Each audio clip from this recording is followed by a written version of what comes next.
आप सबको भगवती चैनल में स्वागत है।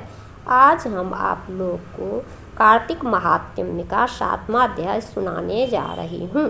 सबसे पहले हम लोग भगवान विष्णु और माता लक्ष्मी जी को प्रणाम करते हैं। श्री कृष्णाय वयं नमः, श्री कृष्णाय वयं नमः, श्री कृष्णाय वयं नमः। यह कथा सुनकर समस्त ऋषि मुनियों ने कहा, हे सूत जी, आप कृपा करके कार्तिक मास और तुलसी जी के महात्म्य का वर्णन कीजिए। तब सूत जी बोले, हे ऋषियों, जो प्रश्न आपने मुझसे किया है यही प्रश्न राजा पृथु ने नारद मुनि से किया था, और जो उत्तर नारद जी ने महाराज पृथु को दिया था वही आज मैं आपको सुनाता हूँ। सो तुम एकाग्रचित्त होकर सुनो। एक दिन राजा पृथु ने श्री नारद जी से पूछा, हे देवर्षि, भगवान को तुलसी इतनी प्यारी क्यों है? आप कृपा करके इसका महात्म्य सुना दीजिए। राजा पृथु की बात सुनकर देवर्षि नारद बोले, एक समय देवराज इंद्र बहुत से देवताओं तथा अप्सराओं सहित देवों के देव श्री महादेव जी के दर्शन को कैलाश पर्वत पर गए।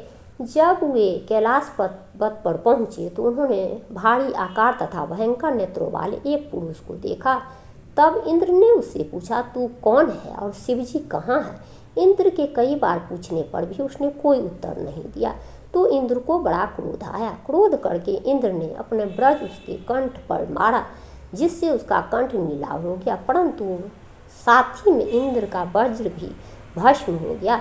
तत्पश्चात उसकी आंखों में प्रचंड ज्वाला इंद्र सहित सारे संसार को जलाकर भस्मीभूत कर देगी।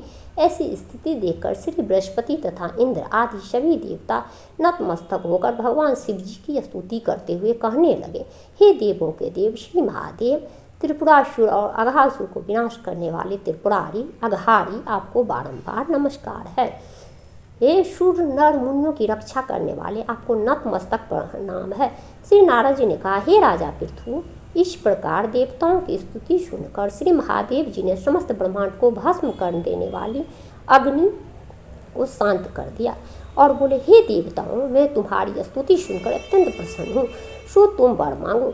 तब समस्त देवताओं सहित बृहस्पति जी ने क्षमादान मांगा और कहा कि हे देव, मैं सूर्यराज से अपराध हुआ है, उसके लिए क्षमा प्रदान कीजिए। श्री बृहस्पति जी की स्तुति सुनकर पुनः देवादिदेव श्री महादेव जी ने कहा, मैंने इंद्र की अपराध क्षमा किया और जीवन दान दिया।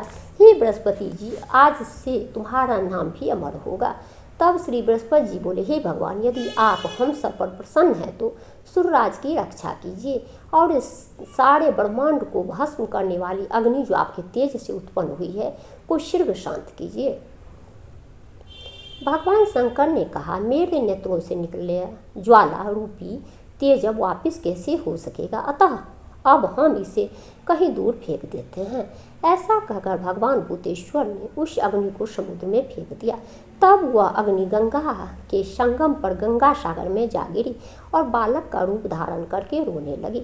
उसके रोने की आवाज़ से पृथ्वी कंपायमान हो गई तथा सप्तद्वीप बहरे हो गए। ऐसा आश्चर्य देखकर और समुद्र की गोद में बालक को रोते देखकर ब्रह्मा जी आश्चर्य से पूछने लगे कि ये बालक किसका है। समुद्र से उस बालक को बड़े आदर से उठाकर ब्रह्मा जी की गोद में दे दिया और कहा कि यह मेरा पुत्र है जो गंगा से उत्पन्न हुआ है, अब आप इसका जात कर्म कराइए। उसी समय उस बालक ने ब्रह्मा जी की दाढ़ी पकड़कर बड़े जोर से मरोड़ी, जिसके मरोड़ने से ब्रह्मा जी के नेत्रों में आंसू भर आए। तब किसी प्रकार से ब्रह्मा जी ने अपनी दाढ़ी छुड़ाई और कहा, इसने हमारी आंखों से जल निकाला है, इसलिए इसका नाम जालंधर होगा और यह शिव जी के अतिरिक्त संसार में और किसी के हाथ से नहीं मरेगा। इसका कारण यह है कि यह शिव जी के अंश से उत्पन्न हुआ है। यह सुनते ही वह बालक युवा हो गया। तब ब्रह्मा जी ने शुक्राचार्य को बुलाकर उसका राज्याभिषेक कराया और ब्रह्मा जी अंतर्ध्यान हो गए। सिंधुराज ने कालनेमी की पुत्री वृंदा के साथ जालंधर का विवाह कर दिया। वृंदा अति सुंदर थी और सारे ब्रह्मांड में प्रथम सती और पतिव्रता थी, परंतु सुंदर पत्नी पाकर जालंधर बहुत प्रसन्न था। अतीब आनंद से दिन व्यतीत करने लगा। जब जालंधर घर में आता तो वृंदा स्वयं अपने हाथों से पंखा झलती और आचमन अर्पण करती। इस प्रकार वह अपने पति को नारायण समझकर उसकी सेवा किया करती थी। नारद जी बोले, हे राजन, अब मैं पतिव्रता स्त्रियों के कुछ लक्षण सुनाता हूँ। पतिव्रता स्त्री अपने पति के दुख से दुखी और पति के सुख से सुखी रहती है। पति के परदेश जाने पर विरह वेदना की अथाह दुख सहन करती है और पति के मर जाने पर पतिव्रता स्त्री पति के साथ सती हो जाती है। अपने पति के पाप पुण्य में आधे की भागीदारी होती है, इसीलिए स्त्री अर्धांगिनी कहलाती है। जो स्त्री अपने पति के साथ सती हो जाती है वह 3.5 करोड़ रूमों के अनुसार 3.5 करोड़ वर्ष तक अपने पति के साथ स्वर्ग में वास करती है।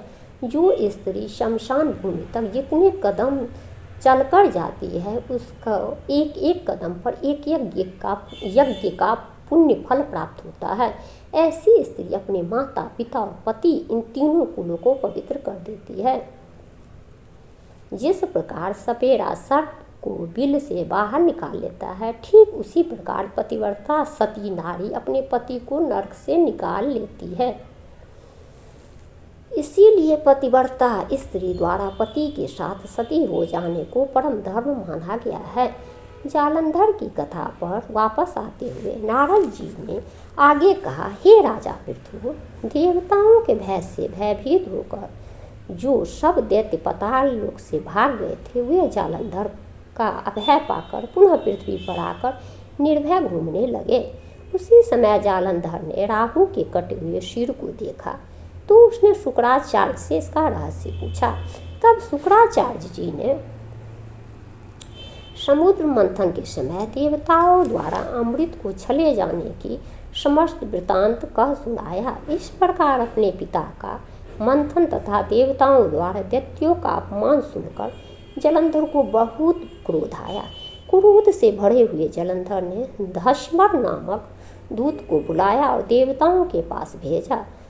धस्मर ने देवराज इंद्र की सेवा में जाकर अभिमानवश मस्तक झुकाया और नमस्कार किया, बल्कि गरज कर कहा कि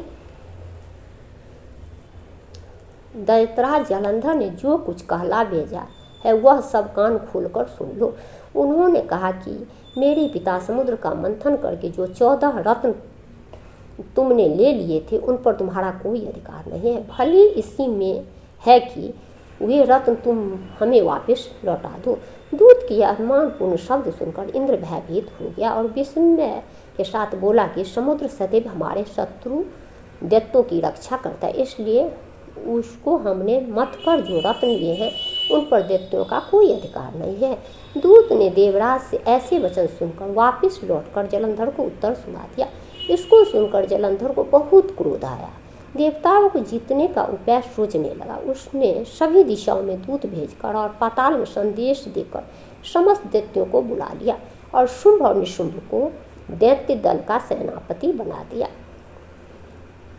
उन्होंने दैत्य दल सहित नंदन वन में जाकर इंद्र की अमरावती पुरी को चारों ओर से घेर लिया।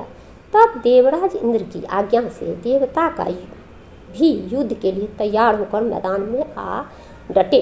अनेक प्रकार के शास्त्र अस्त्रों से दैत्यों और देवताओं में युद्ध आरंभ हो गया। दोनों पक्ष एक दूसरे को मार मार कर गिराने लगे।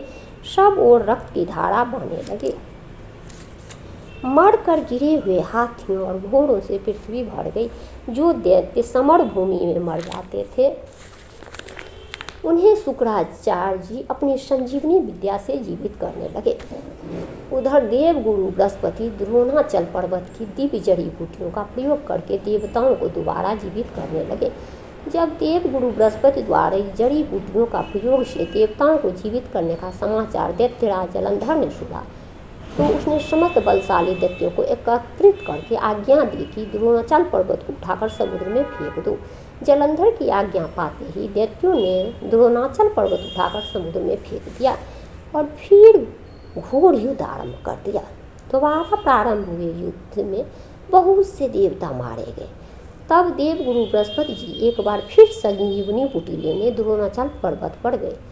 पर्वत न पाकर और देवताओं का संहार होते देखकर देवगुरु घबरा गए। व्याकुल होकर बृहस्पति देव ने देवताओं से कहा कि शीघ्र ही यहाँ से भागो, क्योंकि ये दैत्य जलंधर के अंश से उत्पन्न हुए, इसलिए तुम्हारे मारे से नहीं मरेंगे। देवगुरु बृहस्पति जी की यह बात सुनकर सब देवता घबरा गए और भयभीत होकर भागने लगे।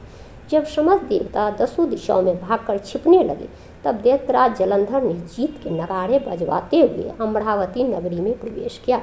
देवताओं के भाग जाने पर इंद्र की राजधानी अमरावती पूरी शुंभ और निशुंभ के अधिकार में सौंपकर जलंधर देवताओं को पीछा करने के लिए सुमेरु पर्वत की ओर चल दिया।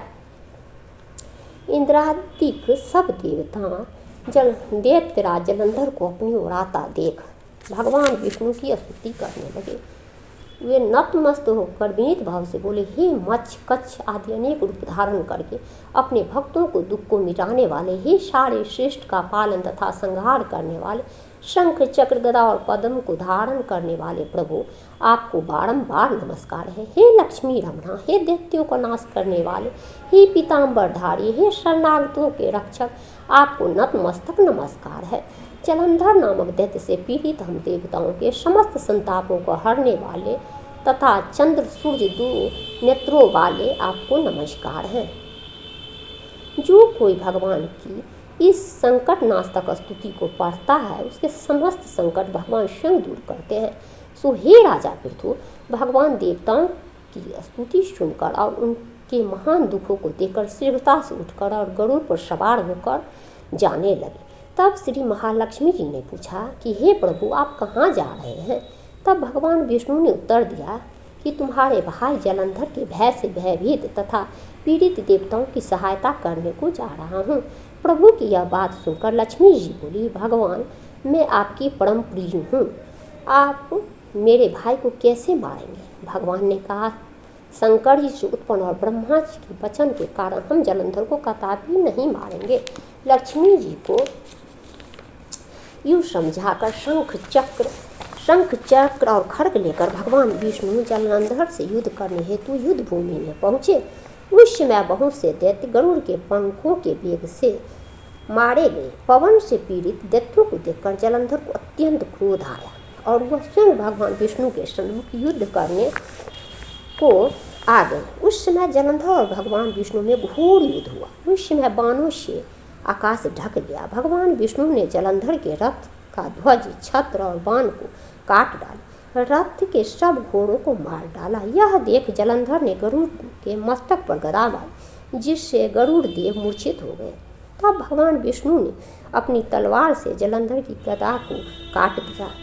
इसके बाद जलंधर और भगवान में कई वर्षों तक मल्ल युद्ध हुआ। जलंधर और भगवान विष्णु के इस घनघोर युद्ध को देखकर सारे ब्रह्मांड भयभीत होकर कंपायमान हो गया था। अंत में भगवान विष्णु ने कहा, हे दैत्यराज, तुम्हारा और हमारा युद्ध ठीक नहीं है, क्योंकि तुम लक्ष्मी जी के भाई हो। तब जलंधर ने कहा, यदि आप प्रसन्न हैं तो मैं आपसे यह वरदान मांगता हूँ कि आप लक्ष्मी और गरुड़ सहित मेरे घर में निवास करें। यह सुनकर भगवान विष्णु लक्ष्मी जी और गरुड़ के सहित उसके यहाँ रहने का वचन देकर चले गए। तब समस्त देवी देवताओं के स्थान पर दैत्यों की नियुक्ति करके जलंधर अपनी राजधानी में निवास करने लगा और देवताओं, गंधर्व और किन्नरों आदि पर जितने भी रत्न थे वे सब छीनकर उसने अपने अधिकार में कर लिया। निशुंभ का शासन करने के लिए पाताल में भेज दिया। वहां पहुंचकर निशुंभ ने शेषादि नागों को वश में कर लिया। इस प्रकार जलंधर देव यक्ष, किन्नर, गंधर्व और मनुष्य सबको अपनी प्रजा बनाकर पुत्र के समान तथा धर्म की नीति से उसका पालन करते हुए त्रिलोकी पर शासन करने लगा। यह कथा सुनाकर नारद जी ने कहा, हे राजा पृथु, एक समय भगवान का दर्शन करने तथा जलंधर का वैभव देखने के लिए हम भी उसकी राजधानी में गए। अगला कथा आपको हम 8वां अध्याय में सुनाऊंगी। तब तक के लिए जय श्री राधे।